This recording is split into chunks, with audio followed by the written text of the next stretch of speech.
Jesse's sister, and we're reading Saturnastra Chalon. This is chapter 10. Where do we start our search? In the prison, wrote Chalon.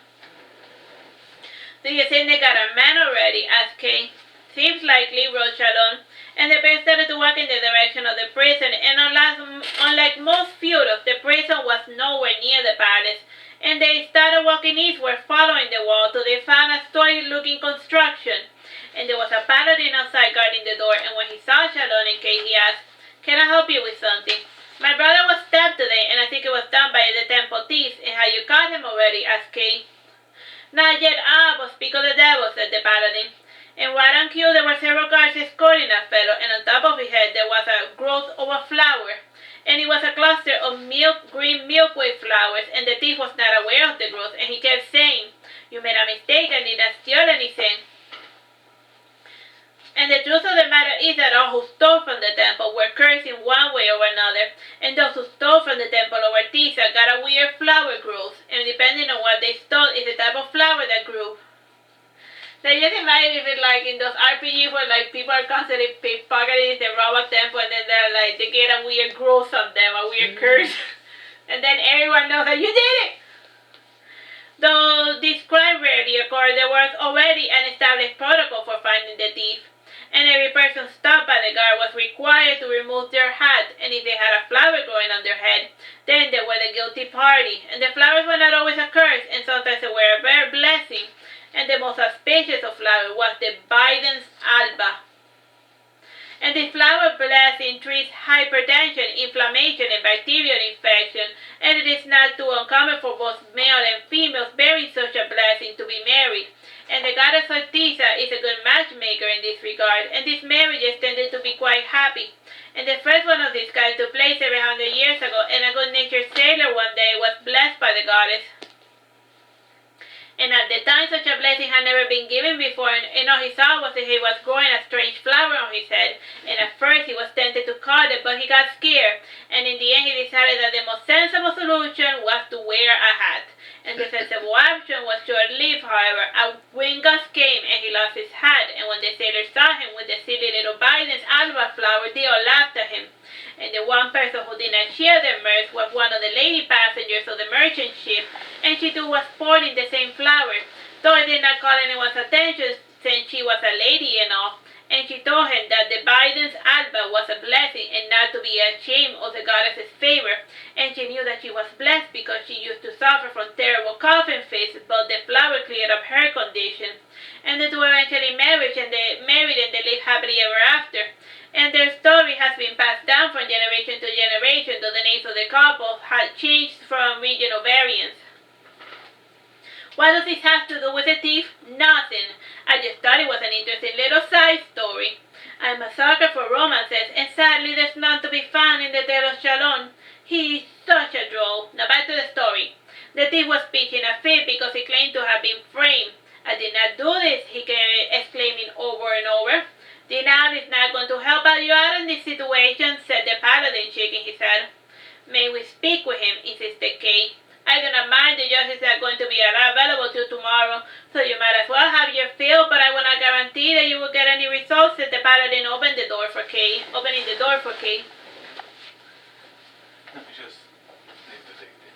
Chalon followed behind, and the guard read the stupid sign that Chalon always carried, and this elicited a dry laugh from the paladin. And the name of the fellow was Sir Laudarius Cassius, and he was the red descendant of an ancient sleeper known as Cassius. And the blood of this powerful being had been diluted over time, and all of his descendants were practically human. And he did have some oddities that tied him to the ancient ancestor, and the most notable was the ability to voice command on and off his pain receptors. And he also had perfect balance, which was a useful skill when dancing or trying to walk over a narrow path. And his most interesting skill was the ability to vividly recall the entire events of his life. All that Sir Laudarius had to say was the date and time for his mind to reproduce a perfect playback. And all the family members exhibited other unique attributes, but not so much about the sleepers, other than their sleeping habits. And it is rare for one to awake a helpful mood, and it's even rarer for the father of an entire bloodline. And it takes all kinds, or so it would seem. And like the ancient Cassius, Ladarius had a beautiful girly face with bright blue eyes and curly red hair. And to give himself a more masculine look, Ladarius sported a beard and mustache, and all finely combed and trimmed, and as for the armor, it was more ornamental than anything else, made of finely crafted silver. And due to his recollection abilities, he was stationed in prison, and he was to take note of all testimony spoken by the prisoners and commit them to writing. And he was not too obvious about this task because he did not have a visible pen and paper on him at the moment, and fugitives tended to have loose lips whenever they thought nobody was seriously paying attention. And Ladarius furrowed his eyebrow trying to recall something, and after a second he said, "You are Kay and Chalon." "Yes, do I know you?" asked Kay, confused. "We met about 10 years ago, and I saw you perform with your little brother, and you were sporting the most adorable little pink dress," said Ladarius. "Yeesh, don't remind me, it was so embarrassing," said Kay, blushing. "I thought you were quite charming," said Ladarius. "I suppose for a bit part," said Kay, and she added, remembering her brother. "As for the thief." "Ah, yes, I will arrange a meeting. You wait here," said Ladarius. And he led Chalon and Kay inside his office, and the top levels were more offices with libraries located in the center. And further below there was a series of dungeons, and the main interrogation was done on the first floor in a room surrounded by mirrors. And the prisoner was chained to the floor and made to stand, and meanwhile the interrogator had his cushioned chair and desk, and these were not two-way mirrors, rather it was a design choice. And the main judge to the mirror helped prisoners realize just how stupid they were sounding, and the local judge never had to rely on torture, him being a lie detector, and with enough questioning he could arrive at the desired truth. And Cesare was one of the few cities that did not allow torture, and the second was Sibila, the home of the dragons, and torture was seen as a way of needlessly damaging the flesh, and a pure body could be made to work, a broken one was useless. And as for capital punishment, it was allowed, but it was never done publicly because it ruined the aesthetic of the beautiful city of Sassari. And a city that did love public execution was Aragon, and it was a good thing that Chalon was not in Aragon.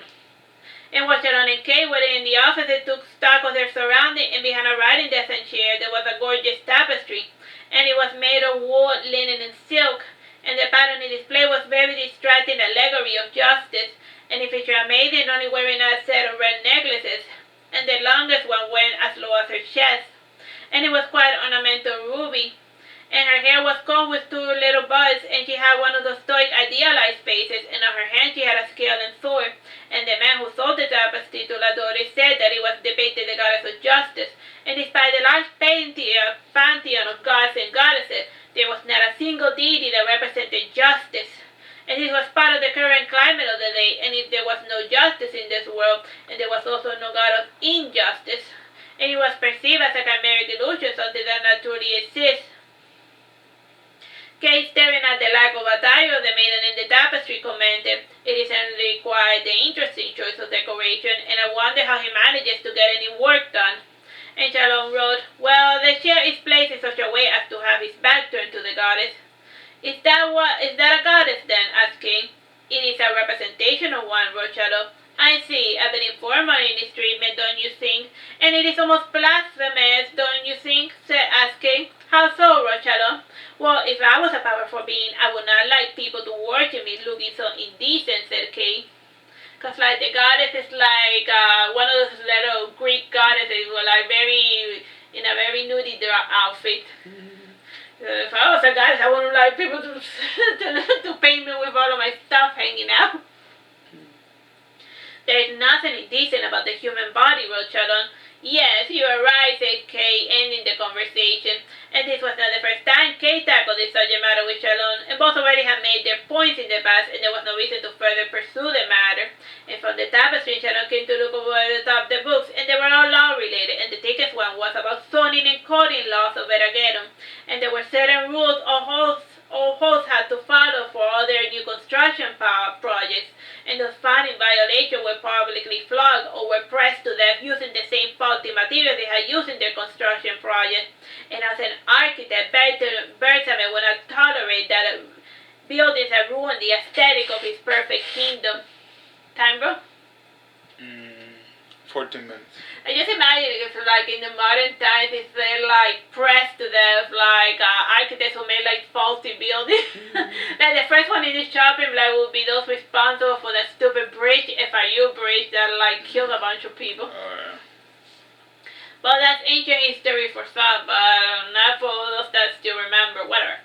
Chalon took from under his sleeve his sandwich, and he took a single bite, and then he pouted when he noticed that Kay rolling her eyes at him, and based on his look, Kay could tell that Chalon was hungry, and he was going to eat regardless of where he was. And Chalon took another bite, and some crumbs fell on the floor, and a small rat came to investigate. And almost on instant, Chalon jumped and landed on the table, still holding his sandwich, and laughing, Kay said, "It is just a rat, cheese." And seconds later, Ladorius opened the door, and he saw Chalon with his sandwich, and he frowned when he noticed that Chalon was standing on top of the table. And Chalon, to put an end to this, they ate the rest of his dinner rather quickly, and when there was nothing left, he jumped down from the table. And then Ladorius came to his table, and using his cape, he fastidiously cleaned the spot where Chalon had just been standing. And Kay, still somewhat grinning, said, "I'm sorry, he's afraid of rodents." "No harm done," said Ladorius. And Chalon wrote, "I was just surprised, that's all." Now, thinking about it more closely, it was not a rat, but an opossum. The pair started following behind Ladarius, and while he led them to the hallway to the interrogation chamber, Ladarius asked, "What is an opossum?" "They look like rats, but they do not have ticks, and they play dead when scared, and aside from cheese, they eat insects and dead animals," wrote Chalon. And Ladarius read the explanation before passing it to Kay, who pretended to read it before handing the board to Chalon. And Ladarius stopped before the iron door, and he said, "From our preliminary inquest, the boy snuck into the temple some months ago, and he has been eking out an existence by robbing people. And he says he cannot work without a payment, so he stole for want of bread. And this is a lie, of course. For years he visited society and was quite frivolous in his spending. And since his luck finally ran out, Ladarius added, he calls himself Chase, and I think that is just a work name. And he went a bit too much for my taste before giving me his name. And you can probably call him whatever he wants, and he will answer by that name. And if he did attack your friend, I doubt he will admit it, and I fear he will be sent to the mines by the end of the month if he doesn't show any signs of repentance." After this prelude, Kay was able to look into the face of the man she thought had injured her brother. And well, this was what she thought, and she had already forgotten that she had met him in the way to the dungeons, and he was chained to the floor, and the flowers on top of his head were already twice as big, and he appeared to be somewhat disturbed by the growth, and during the time he was alone, he had tried to yank the flowers from his head, and instead of being removed, the flowers doubled in size, and it also felt to him like he was yanking part of his scalp, like, the skin of your hair. "It's Chase," said Chase, and this was not his name. Still, he had a certain superstition. If you did not give your true name, you were immune to spells and incantations, and he thought it was a necessary precaution given his current predicament. "Look, I'm not here about the temple robbery. I just want to know if you stabbed my brother," said Kay. Chase was thoughtful, and then he said, "No, I only stab people who get in my way. Who tried to do me harm, and today was a fine day indeed till I developed this growth." He then proceeded to scratch his head below the base of the roots, and he removed his hand when he felt the odd coils just beneath his skin. And Chalon drew near Chase, and as he scanned every inch of his body, it was then when he placed his hand within Chase's pocket, and inside there was a locket with a broken chain, and Chalon then handed the locket to Kay. Kay exclaimed, "Aha! Where did you get this?" "I found it on the floor," said Chase. "Try again, there's not a speck of dirt on it," said Kay, pacing the room left and right as she did when she pretended to be a detective. Sweating a little, Chase said, "It is a family heirloom, and the chain broke, and I was taking it to have it fixed, and I did not want to admit it that it was mine because it looks a little bit girly." Kay opened the locket, and inside was a golden curl and a painted miniature of a maiden in a green dress, and smiling, Kay said, "Ta-ta! This is my brother's locket, and he will never drop it, not even by accident. And even when he does lose it, he has a chance that makes it return to him one way or another. Now tell me, when and where did you take this from?" Chase was thoughtful for a moment, and slowly some of the flowers were drying up and withering, and when he noticed the change, the flowers perked up again. He said more to himself, "So that is the nature of this curse. Fine, I will help you, but only if you help me." "You are lucky you are not dead with the way you are pushing your luck," commented Kay. "You can't kill me while I'm in custody. I know my rights," said Chase. "Rights can always be weighed at one's convenience," said Kay. And grinning, she added, my friend here is a necromancer, and he could kill you and turn into a zombie, and you will look as if you are alive but you are dead, and mindless puppet who will do our bidding. So stop it with the roundabouts and tell me what you saw. Time, bro? 8 minutes, 30 seconds. She started to remember the incident that had occurred just a few hours ago, and Kay noticed that Chalon was reading his mind, and Chase was still intending to get something out of it, and he would remove some crucial details, and then this fool would have to return to make a bargain with him, and Chalon then wrote the word done. Kay knocked on the door and then said, he's all yours, boss. And Celadarius opened the door to let Chalon and Kay and Chalon out, and Chase was confused as to what had just occurred, and it was then when he started to believe the rumors that magic users were all mind readers, and these were spells designed to steer your thoughts, so they could easily be countered since magic users were in the habit of using magic words when casting. And when outside, Kay said to Sir Lodarius, he stole from my brother, but he did not stab him. And finally, Sir Lodarius said, even if he did not stab your brother, the knife is stained with fresh blood. Chalon wrote, may I see this knife? And Sir Lodarius procured the knife from one of the nearby cabinets, and Chalon took the knife and he examined it. And now the prince showed that Chase was the owner of the knife, and after smelling it over the top, Chalon did not recognize the smell of jade. And the strongest, most pungent smell did not have a human source as well. And despite knowing what it was, Chalon tasted the knife, and then he wrote, it is steak. Oh, so that explains it. I don't know why he would use the weapon of his trade, but at least we know that the perp has not murdered anyone recently, said Sir Lodarius. You don't need a knife to kill people, you know, said Kay. So true, said Lodarius. And we should be on our way, said Kay. And Sir Lodarius let Chalon and Kay out of the prison, and once outside, Chalon gestured to Kay to tell her what the memory fragment he had managed to siphon from Chase, and Chalon reached into his robes and he pulled out his long expositional board, and since he was still within range of the prison, some of the guards grew curious, and one drew nearer and came to silently stand behind Chalon and Kay to read what he was writing.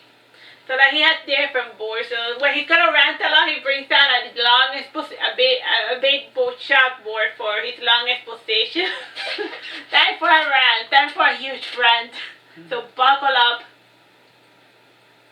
Chalon wrote this. The thief who called himself Chase was just finishing selling the leather he had bought from using the stolen coins from the temple, and he always exchanges his coin before returning to the inn, and he never did the money laundering in the same place anyhow. Along the way, he saw Jay with a girl he was taking by the hand, and the pair seemed to be in a hurry, and he took this chance to bump into Jay, and he was able to pilfer the chain locket, and he had such a weak-looking chain that it was just begging to get stolen, and the girl he was escorting was sporting the uniform of one of the workhouses.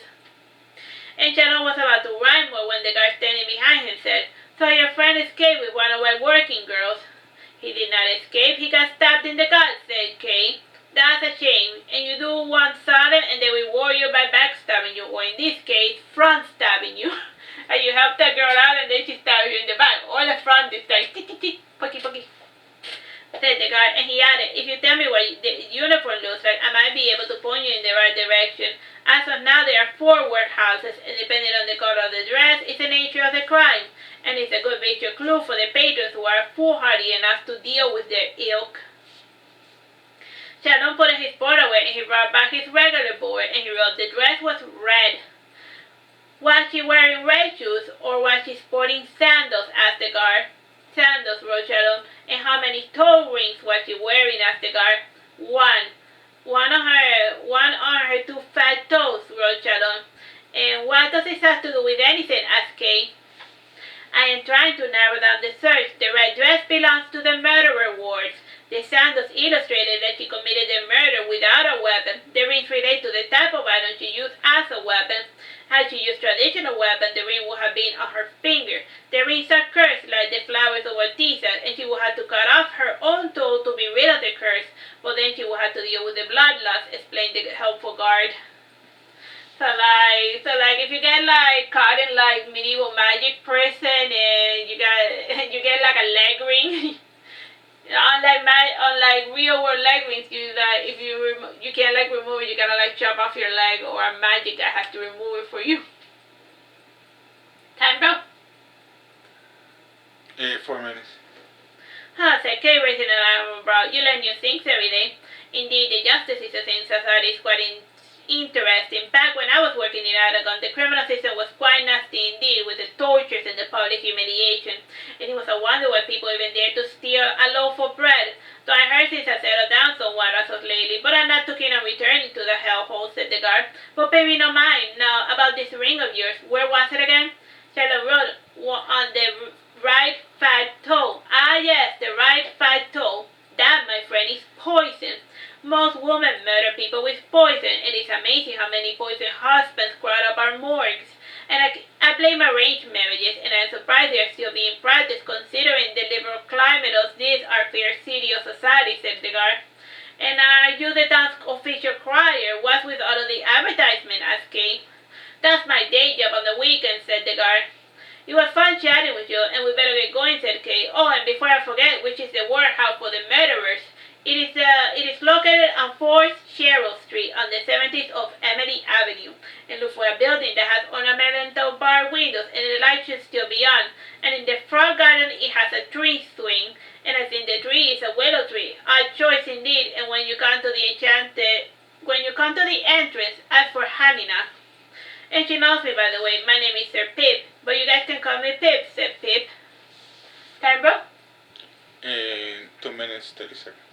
Oh yeah, let's just leave it here. Bye bye and God bless. I'm gonna go to the murder house.